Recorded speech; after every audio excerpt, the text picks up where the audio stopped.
I'd like to tell you about the strangest secret in the world. Some years ago, the late Nobel Prize-winning Dr. Albert Schweitzer was being interviewed in London, and a reporter asked him, "Doctor, what's wrong with men today?" And the great doctor was silent a moment, and then he said, "Men simply don't think." It's about this that I want to talk with you. We live today in a golden age. This is an era that man has looked forward to, dreamed of, and worked toward for thousands of years.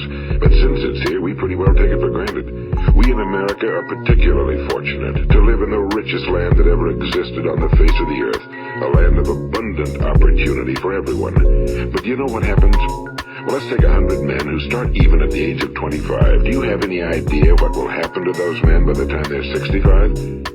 These 100 men who all start even at the age of 25 believe they're going to be successful. If you ask any one of these men if he wanted to be a success, he'd tell you he did. And you'd notice that he was eager toward life, that there was a certain sparkle to his eye, an erectness to his carriage, and life seemed like a pretty interesting adventure to him. But by the time they're 65, 1 will be rich. 4 will be financially independent. 5 will still be working. 54 will be broke. Now think a moment. Out of the 100, only 5 make the grade. Now why do so many fail? What has happened to the sparkle that was there when they were 25? What's become of the dreams, the hopes, the plans? And why is there such a large disparity between what these men intended to do and what they actually accomplished? When we say about 5% achieve success, we have to define success. And here's the best definition I've ever been able to find. Success is the progressive realization of a worthy ideal. If a man is working toward a predetermined goal and knows where he's going, that man is a success. If he's not doing that, he's a failure. Success is the progressive realization of a worthy ideal. Rollo May, the distinguished psychiatrist, wrote a wonderful book called Man's Search for Himself. And in this book he says, the opposite of courage in our society is not cowardice. It is conformity. And there you have the trouble today. It's conformity, people acting like everyone else without knowing why, without knowing where they're going. Now think of it. In America right now, there are over 18 million people 65 years of age and older. And most of them are broke. They're dependent on someone else for life's necessities. Now, we learn to read by the time we're 7. We learn to make a living by the time we're 25. Usually by that time, we're not only making a living, we're supporting a family. And yet by the time we're 65, we haven't learned how to become financially independent in the richest land that has ever been known. Why? We conform. And the trouble is that we're acting like the wrong percentage group, the 95 who don't succeed. Now, why do these people conform? Well, they really don't know. These people believe that their lives are shaped by circumstances, by things that happen to them, by exterior forces. They're outer-directed people. A survey was made one time that covered a lot of men, working men, and these men were asked, "Why do you work? Why do you get up in the morning?" 19 out of 20 had no idea. If you ask them, they'll say, well, everyone goes to work in the morning, and that's the reason they do it, because everyone else is doing it. Now let's get back to our definition of success. Who succeeds? The only person who succeeds is the person who is progressively realizing a worthy ideal. He's the person who says, I'm going to become this, and then begins to work toward that goal. I'll tell you who the successful people are. A success is the school teacher who's teaching school because that's what he or she wants to do. The success is the woman who's a wife and mother because she wanted to become a wife and mother and is doing a good job of it. The success is the man who runs the corner gas station because that was his dream. That's what he wanted to do. The success is the successful salesman who wants to become a top-notch salesman and grow and build with his organization. A success is anyone who is doing deliberately a predetermined job because that's what he decided to do deliberately. But only 1 out of 20 does that. That's why today there isn't really any competition unless we make it for ourselves. Instead of competing, all we have to do is create. You know, for 20 years I looked for the key which would determine what would happen to a human being. Was there a key I wanted to know which would make the future a promise that we could foretell to a large extent? Was there a key that would guarantee a person's becoming successful if he only knew about it and knew how to use it? Well, there is such a key, and I've found it. Have you ever wondered why so many men work so hard and honestly without ever achieving anything in particular, and others don't seem to work hard and yet seem to get everything? They seem to have the magic touch. You've heard them say that about someone. Everything he touches turns to gold. And have you ever noticed that a man who becomes successful tends to continue to become successful? And on the other hand, have you noticed how a man who's a failure tends to continue to fail? Well, it's because of goals. Some of us have goals, some don't. People with goals succeed because they know where they're going. It's that simple. Think of a ship leaving a harbor, and think of it with the complete voyage mapped out and planned. The captain and crew know exactly where it's going and how long it'll take. It has a definite goal. Now, 9,999 times out of 10,000, it will get to where it started out to get. Now, let's take another ship, just like the first, only let's not put a crew on it or a captain at the helm. Let's give it no aiming point, no goal, no destination. We just start the engines and let it go. I think you'll agree with me that if it gets out of the harbor at all, it'll either sink or wind up on some deserted beach, a derelict. It can't go anyplace because it has no destination and no guidance, and it's the same with a human being. Take the salesman, for example. There's no other person in the world today with the future of a good salesman. Selling is the world's highest paid profession, if we're good at it, and if we know where we're going. Every company needs top-notch salesmen, and they reward those men. The sky's the limit for them. But how many can you find? Someone once said the human race is fixed, not to prevent the strong from winning, but to prevent the weak from losing. The American economy today can be likened to a convoy in time of war. The entire economy is slowed down to protect its weakest link, just as the convoy had to go at the speed that would permit its slowest vessel to remain in formation. That's why it's so easy to make a living today. It takes no particular brains or talent to make a living and support a family today. So we have a plateau of so-called security, if that's what a person is looking for. But we do have to decide how high above this plateau we want to aim. Now let's get back to the strangest secret in the world, the story that I wanted to tell you today. Why do men with goals succeed in life and men without them fail? Well, let me tell you something which, if you really understand it, will alter your life immediately. If you understand completely what I'm going to tell you from this moment on, your life will never be the same again. You will suddenly find that good luck just seems to be attracted to you. The things you want just seem to fall in line, and from now on you won't have the problems, the worries, the gnawing lump of anxiety that perhaps you've experienced before. Doubt, fear, well, they'll be things of the past. Here's the key to success and the key to failure. We become what we think about. Now let me say that again. We become what we think about. Throughout all history, the great wise men and teachers, philosophers and prophets have disagreed with one another on many different things. It's only on this one point that they are in complete and unanimous agreement. Listen to what Marcus Aurelius, the great Roman emperor, said. A man's life is what his thoughts make of it. Disraeli said this: everything comes if a man will only wait. I brought myself by long meditation to the conviction that a human being with a settled purpose must accomplish it, and that nothing can resist a will that will stake even existence for its fulfillment. Ralph Waldo Emerson said this: a man is what he thinks about all day long. William James said, the greatest discovery of my generation is that human beings can alter their lives by altering their attitudes of mind. And he also said, we need only in cold blood act as if the thing in question were real, and it will become infallibly real by growing into such a connection with our life that it will become real. It will become so knit with habit and emotion that our interest in it will be those which characterize belief. He also said, if you only care enough for a result, you will almost certainly attain it. If you wish to be rich, you will be rich. If you wish to be learned, you will be learned. If you wish to be good, you will be good.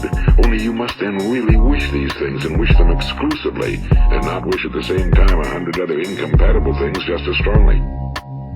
In the Bible, you read in Mark 9:23, if thou canst believe, all things are possible to him that believeth. My old friend Dr. Norman Vincent Peale put it this way: this is one of the greatest laws in the universe. Fervently do I wish I had discovered it as a very young man. It dawned upon me much later in life, and I found it to be one of the greatest, if not my greatest discovery outside of my relationship to God. The great law, briefly and simply stated, is that if you think in negative terms, you will get negative results. If you think in positive terms, you will achieve positive results. That is the simple fact, he went on to say, which is at the basis of an astonishing law of prosperity and success. In 3 words, believe and succeed. William Shakespeare put it this way: our doubts are traitors and make us lose the good we oft might win by fearing to attempt. George Bernard Shaw said, people are always blaming their circumstances for what they are. I don't believe in circumstances. The people who get on in this world are the people who get up and look for the circumstances they want, and if they can't find them, make them. Well, it's pretty apparent, isn't it? And every person who discovered this for a while believed that he was the first one to work it out. We become what we think about. Now, it stands to reason that a person who's thinking about a concrete and worthwhile goal is going to reach it, because that's what he's thinking about, and we become what we think about. Conversely, the man who has no goal, who doesn't know where he's going, and whose thoughts must therefore be thoughts of confusion and anxiety and fear and worry, becomes what he thinks about. His life becomes one of frustration and fear and anxiety and worry. And if he thinks about nothing, he becomes nothing. Now, how does it work? Why do we become what we think about? Well, I'll tell you how it works as far as we know. Now, to do this, I want to tell you about a situation that parallels the human mind. Suppose a farmer has some land, and it's good fertile land. Now, the land gives the farmer a choice. He may plant in that land whatever he chooses. The land doesn't care. It's up to the farmer to make the decision. Now remember, we're comparing the human mind with the land because the mind, like the land, doesn't care what you plant in it. It will return what you plant, but it doesn't care what you plant. Now let's say that the farmer has 2 seeds in his hand. One is a seed of corn, the other is nightshade, a deadly poison. He digs 2 little holes in the earth and he plants both seeds, one corn, the other nightshade. He covers up the holes, waters, and takes care of the land, and what will happen? Invariably, the land will return what's planted. As it's written in the Bible, as ye sow, so shall ye reap. Now remember, the land doesn't care. It'll return poison in just as wonderful abundance as it will corn. So up come the 2 plants, one corn, one poison. Now the human mind is far more fertile, far more incredible and mysterious than the land, but it works the same way. It doesn't care what we plant. Success, failure. A concrete, worthwhile goal, or confusion. Misunderstanding, fear, anxiety, and so on. But what we plant, it must return to us. You see, the human mind is the last great unexplored continent on Earth. It contains riches beyond our wildest dreams. It will return anything we want to plant. Now you might say, well, if that's true, why don't people use their minds more? Well, I think they figured out an answer to that one too. Our mind comes as standard equipment at birth. It's free, and things that are given to us for nothing we place little value on. Things that we pay money for, we value. The paradox is that exactly the reverse is true. Everything that's really worthwhile in life came to us free. Our minds, our souls, our bodies, our hopes, our dreams, our ambitions, our intelligence, our love of family and children and friends and country, all these priceless possessions are free. But the things that cost us money are actually very cheap and can be replaced at any time. A good man can be completely wiped out and make another fortune. He can do that several times. Even if our home burns down, we can rebuild it. But the things we got for nothing, we can never replace. The human mind isn't used because we take it for granted. Familiarity breeds contempt. It can do any kind of job we assign to it, but generally speaking, we use it for little jobs instead of big, important ones. Universities have proved that most of us are operating on about 10% or less of our abilities. So decide now, what is it you want? Plant your goal in your mind. It's the most important decision you ever make in your entire life. What is it you want? You want to be an outstanding salesman? A better worker at your particular job? You want to go places in your company? In your community? Do you want to get rich? All you've got to do is plant that seed in your mind, care for it, work steadily toward your goal, and it will become a reality. It not only will, there's no way that it cannot. You see, that's a law, like the laws of Sir Isaac Newton, the laws of gravity. If you get on top of a building and jump off, you'll always go down. You'll never go up, and it's the same with all the other laws of nature. They always work. They're inflexible. Think about your goal in a relaxed, positive way.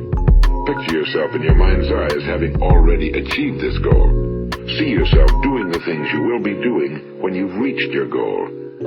Our ours has been called the phenobarbital age, the age of ulcers and nervous breakdowns and tranquilizers, at a time when medical research has raised us to a new plateau of good health and longevity. Far too many of us worry ourselves into an early grave trying to cope with things in our own little personal ways without learning a few great laws that will take care of everything for us. These things we bring on ourselves through our habitual way of thinking. Every one of us is the sum total of his own thoughts. He is where he is because that's exactly where he really wants to be, whether he'll admit that or not. Each of us must live off the fruit of his thoughts in the future, because what you think today and tomorrow, next month and next year, will mold your life and determine your future. You're guided by your mind. I remember one time I was driving through eastern Arizona and I saw one of those giant earth-moving machines roaring along the road at about 35 miles an hour with what looked like 30 tons of dirt in it. A tremendous, incredible machine. And there was a little man perched way up on top with the wheel in his hands guiding it. And as I drove along, I was struck by the similarity of that machine to the human mind. Just suppose you're sitting at the controls of such a vast source of energy. Are you going to sit back and fold your arms and let it run itself into a ditch? Or are you going to keep both hands firmly on the wheel and control and direct this power to a specific, worthwhile purpose? It's up to you. You're in the driver's seat. You see, the very law that gives us success is a two-edged sword. We must control our thinking. The same rule that can lead a man to a life of success, wealth, happiness, and all the things he ever dreamed of for himself and his family. That very same law can lead him into the gutter. It's all in how he uses it, for good or for bad. This is the strangest secret in the world. Now, why do I say it's strange, and why do I call it a secret? Actually, it isn't a secret at all. It was first promulgated by some of the earliest wise men, and it appears again and again throughout the Bible, but very few people have learned it, understand it. That's why it's strange, and why for some equally strange reason it virtually remains a secret. I believe that you could go out and walk down the main street of your town and ask one man after another what the secret of success is, and you probably wouldn't run into one man in a month who could tell you. Now, this information is enormously valuable to us if we really understand it and apply it. It's valuable to us not only for our own lives, but the lives of those around us, our families, employees, associates, and friends. Life should be an exciting adventure. It should never be a bore. A man should live fully, be alive. He should be glad to get out of bed in the morning. He should be doing a job he likes to do because he does it well. One time I heard Grove Patterson, the great late editor-in-chief of the Toledo Daily Blade, make a speech, and as he concluded his speech, he said something I've never forgotten. He said, "My years in the newspaper business have convinced me of several things. Among them, that people are basically good, and that we came from someplace, and we're going someplace. So we should make our time here an exciting adventure. The architect of the universe didn't build a stairway leading nowhere. And the greatest teacher of all, the carpenter from the plains of Galilee, gave us the secret time and time again. As ye believe, so shall it be done unto you." I've explained the strangest secret in the world and how it works. Now on this side, I want to explain how you can prove to yourself the enormous returns possible in your own life by putting this secret to a practical test. I want you to make a test that will last 30 days. It isn't going to be easy, but if you'll give it a good try, it will completely change your life for the better. Now, back in the 17th century, Sir Isaac Newton, the English mathematician and natural philosopher, gave us some natural laws of physics which apply as much to human beings as they do to the movement of bodies in the universe. And one of these laws is that for every action, there is an equal and opposite reaction. Simply stated, as it applies to you and me, it means we can achieve nothing without paying the price. The results of your 30-day experiment will be in direct proportion to the effort you put forth. To be a doctor, you must pay the price of long years of difficult study. To be successful in selling, and remember that each of us succeeds to the extent of his ability to sell. Selling our families and our ideas, selling education in schools, selling our children on the advantages of living the good and honest life, selling our associates and employees on the importance of being exceptional people. To, of course, the profession of selling itself. But to be successful in selling our way to the good life, we must be willing to pay the price. Now, what is that price? Well, it's many things. First, it's understanding emotionally as well as intellectually that we literally become what we think about, that we must control our thoughts if we're to control our lives. It's understanding fully that as ye sow, so shall ye reap. Second, it's cutting away all fetters from the mind and permitting it to soar as it was divinely designed to do. It's the realization that your limitations are self-imposed and that the opportunities for you today are enormous beyond belief. It's rising above narrow-minded pettiness and prejudice. And third, it's using all your courage to force yourself to think positively on your own problem, to set a definite and clearly defined goal for yourself, to let your marvelous mind think about your goal from all possible angles, to let your imagination speculate freely upon many different possible solutions, to refuse to believe that there are any circumstances sufficiently strong to defeat you in the accomplishment of your purpose, to act promptly and decisively when your course is clear, and to keep constantly aware of the fact that you are, at this moment, standing in the middle of your own acres of diamonds, as Russell Conwell used to point out. And fourth, save at least 10% of every dollar you earn. It's also remembering that no matter what your present job, it has enormous possibilities if you're willing to pay the price. Now let's just go over the important points in the price each of us must pay to achieve the wonderful life that can be ours. It is, of course, worth any price. 1. You will become what you think about. 2. Remember the word imagination and let your mind begin to soar. 3. Courage. Concentrate on your goal every day. 4. Save 10% of what you earn.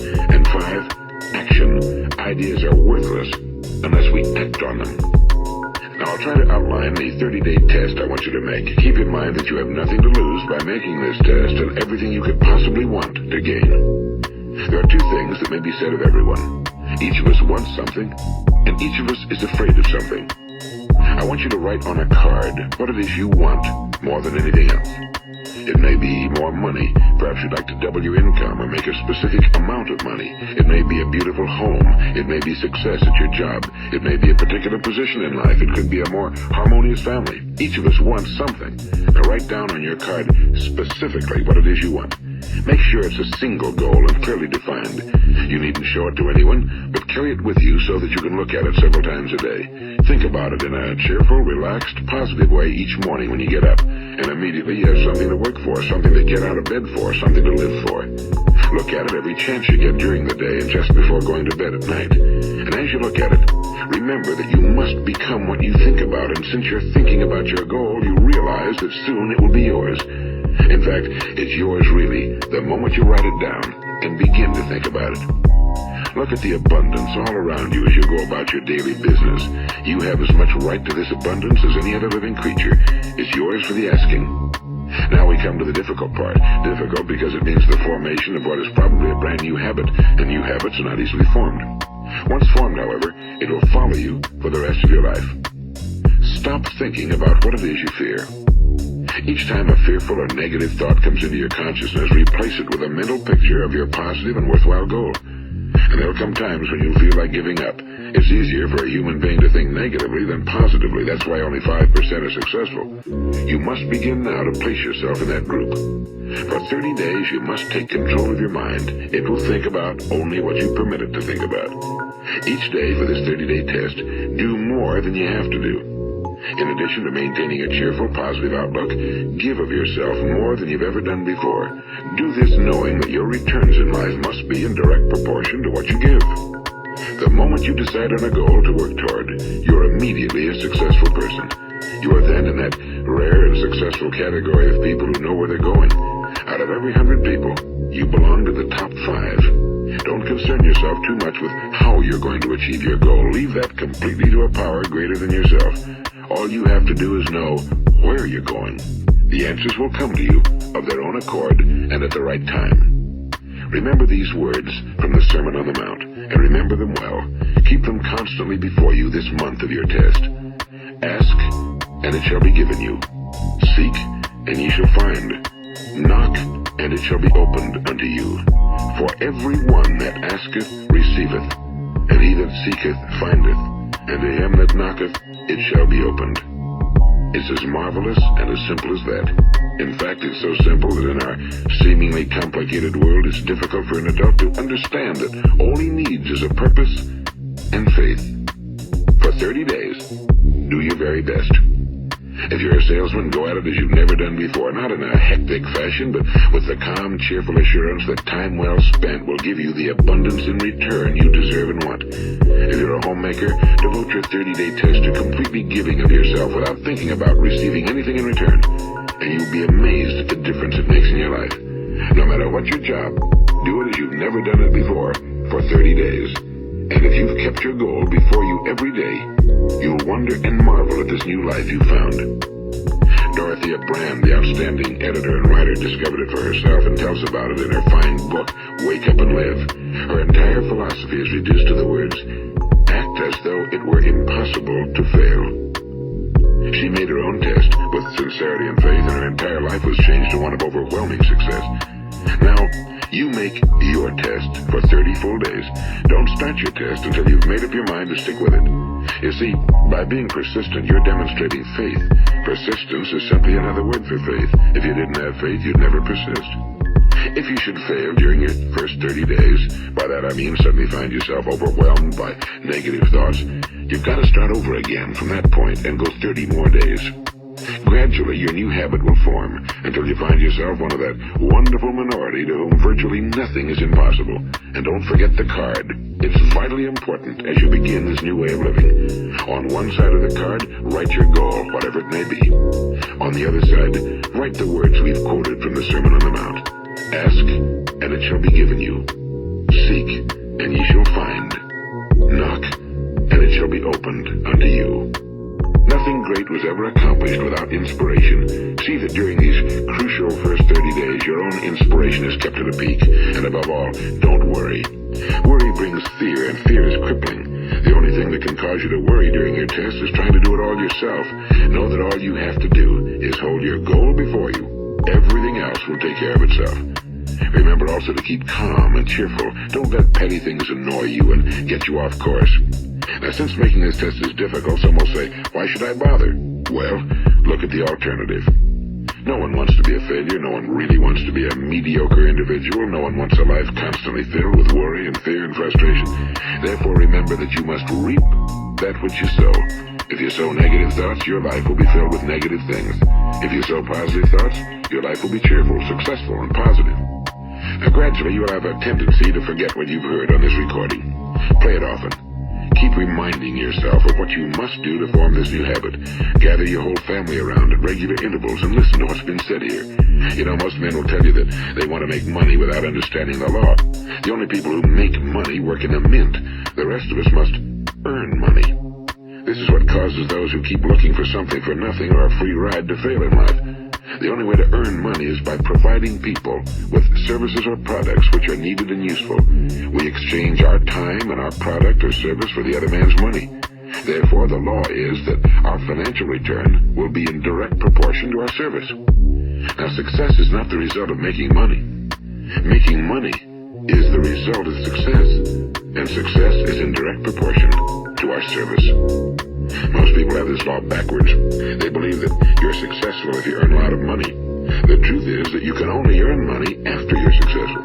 It's like the story of the man who sat in front of the stove and said to it, give me heat, and then I'll add the wood. How many men and women do you know, or do you suppose there are today, who take the same attitude toward life?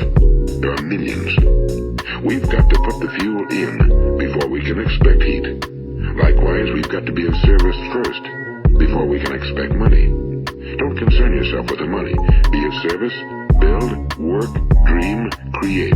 Do this and you'll find there's no limit to the prosperity and abundance that will come to you. Prosperity, you know, is founded upon a law of mutual exchange. Any person who contributes to prosperity must prosper in turn himself. Sometimes the return will not come from those you serve, but it must come to you from someplace, because that's the law. For every action, there is an equal and opposite reaction. As you go daily through your 30-day test period, remember that your success will always be measured by the quality and quantity of service you render, and money is a yardstick for measuring this service. No man can get rich himself unless he enriches others. Now, there are no exceptions to a law. You can drive down any street in America and from your car estimate the service that's being rendered by the people living on that street. Had you ever thought of this yardstick before? It's interesting. Some, like ministers and priests and other devoted people, measure their returns in the realm of the spiritual, but again, their returns are equal to their service. Once this law is fully understood, any thinking person can tell his own fortune. If he wants more, he must be of more service to those from whom he receives his return. If he wants less, he has only to reduce his service. This is the price you must pay for what you want. If you believe you can enrich yourself by deluding others, you can end only by deluding yourself. It may take some time, but just as surely as you breathe, you'll get back what you put out. Don't ever make the mistake of thinking you can avert this. It's impossible. The prisons and the streets where the lonely walk are filled with people who tried to make new laws just for themselves. We may avoid the laws of man for a while, but there are greater laws that cannot be broken. An outstanding medical doctor recently pointed out 6 steps that will help you realize success. 1. Set yourself a definite goal. 2. Quit running yourself down. 3. Stop thinking of all the reasons why you cannot be successful and instead think of all the reasons why you can. 4. Trace your attitudes back through your childhood and try to discover where you first got the idea you couldn't be successful, if that's the way you've been thinking. 5. Change the image you have of yourself by writing out a description of the person you would like to be. And 6. Act the part of the successful person you have decided to become. The doctor who wrote those words is a noted West Coast psychiatrist, Dr. David Harold Fink. Do what the experts since the dawn of recorded history have told you must do. Pay the price by becoming the person you want to become. It's not nearly as difficult as living unsuccessfully. Make your 30-day test, then repeat it again, and each time it will become more a part of you until you'll wonder how you could ever have lived any other way. Live this new way and the floodgates of abundance will open and pour over you more riches than you may have dreamed existed. Money? Yes, lots of it. But what's more important, you'll have peace. You'll be in that wonderful minority who lead calm, cheerful, successful lives. Start today. You have nothing to lose, but you have a whole life to win. This is Earl Nightingale, and thank you.